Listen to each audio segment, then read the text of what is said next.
13 November 2000 আইসিসির সর্বকনিষ্ঠ দেশ হিসেবে টেস্ট খেলার সুযোগ পায় বাংলাদেশ। সাথে আইসিসির পূর্ণ সদস্য হিসেবেও স্থায়ী হয়ে যায় লাল সবুজের দল। ঢাকায় সাদা পোশাকে ভারতের বিপক্ষে অভিষেক টেস্টে 145 রানে অনবদ্য ইনিংস খেলে বিশ্বের বুকে নিজের নাম উঁচিয়ে ধরেন আমিনুল ইসলাম বুলবুল। 13 টেস্ট আর 39 ওয়ানডে খেলে অবসর নেন বাংলাদেশ দল থেকে।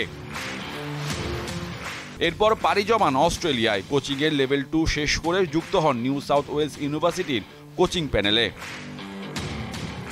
পরবর্তীতে আইসিসির গেম ডেভেলপমেন্ট ম্যানেজার হিসাবে প্রথম কাজ শুরু করেন আফগানিস্তান ক্রিকেটের অবকাঠামো উন্নয়নের। আফগান ক্রিকেটে যে 3টি হাই পারফরমেন্স সেন্টার আছে সেগুলো তৈরির পরিকল্পনাও ছিল তার। একসময় যে দেশে 11 জন ভালো ক্রিকেটার পাওয়া কঠিন ছিল, বুলবুলদের ছোঁয়ায় সে দেশটি এখন বিশ্ব ক্রিকেটের আলোচিত নাম।